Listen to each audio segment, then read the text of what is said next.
भगवान नरसिंह और भगवान शरभ, जो कि शिवजी के ही एक भयानक अवतार थे, इनके बीच जो युद्ध हुआ वो कोई साधारण कथा नहीं थी।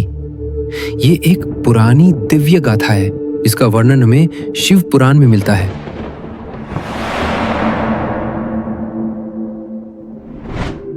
हिरण्यकशिपु का अंत हो चुका था। भगवान नरसिंह ने उसे अपने नखों से चीर दिया। धर्म की विजय हुई, लेकिन विजय के बाद भी नरसिंह शांत नहीं हुए। उनकी आंखों में अब भी ज्वाला थी। उनकी सांसें तूफान बन चुकी थी। धरती फट रही थी। आकाश थरथरा रहा था। देवता डर गए, ऋषि मुनि भाग गए, यहाँ तक कि माता लक्ष्मी भी पास जाने का साहस नहीं कर सकी। ये सिर्फ राक्षस का अंत नहीं था, ये संहार उस रूप का था जो देवताओं को भी डरा गया। उग्र नरसिंह ब्रह्मांड को जला सकते थे। सभी लोगों में एक ही प्रश्न गूंजा, अगर ईश्वर ही रुक न पाए तो उन्हें कौन रोकेगा। ब्रह्मा जी ने शिव को पुकारा, हे महादेव, अब केवल आप ही समाधान है। कैलाश पर महाशिव ध्यान में लीन थे। ब्रह्मा की पुकार ने उन्हें विचलित नहीं किया, पर जैसे ही उन्होंने नेत्र खोले संपूर्ण ब्रह्मांड कांप गया। उन्होंने कहा, अगर विष्णु का उग्र रूप ब्रह्मांड की मर्यादा तोड़ रहा है तो मुझे भी अपना मर्यादा रहित रूप लेना होगा। वो रूप था शरभ, न केवल सिंह से भी शक्तिशाली बल्कि सिंह को वश में करने वाला, 8 पैरों वाला, पक्षी जैसा शरीर, सिंह जैसा मुख और हृदय शिव का।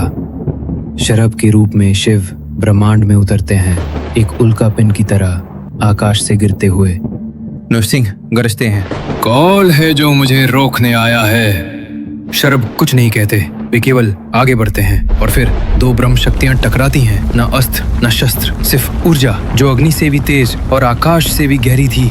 शॉकवेव से ग्रह फटते हैं, रक्त वर्षा होती है, सागर उबलने लगते हैं। ये युद्ध नहीं था, ये ब्रह्मांड की रक्षा थी। शिव शरभ रूप में नरसिंह को बांधते हैं, न गुस्से से बल्कि प्रेम से। एक देवता दूसरे देवता को रोक रहा था ताकि वो स्वयं को नष्ट न कर दे। शरभ नरसिंह के कानों में एक मंत्र फूंकते हैं, ओम शांति, और फिर नरसिंह की आंखों में आंसू की एक बूंद उतरती है। क्रोध बुझता है, श्वास धीमी होती है और विष्णु अपने शांत रूप में लौट आते हैं। अंततः आकाश स्थिर हुआ, सागर शांत हुए, देवता फिर से सामने आए। न कोई विजेता था न कोई पराजित, केवल 2 दिव्य आत्माएं जो एक दूसरे को प्रणाम कर रहे थे, क्योंकि ये युद्ध नफरत का नहीं था, ये धर्म को धर्म से बचाने की लीला थी। शिव मुस्कुराए, विष्णु झुके और दोनों उस सत्य को स्वीकारते हैं कि जब शक्ति सीमा लांघे तो किसी को मार्ग दिखाना जरूरी होता है। कभी कभी ईश्वर को भी ईश्वर का सहारा लेना पड़ता है,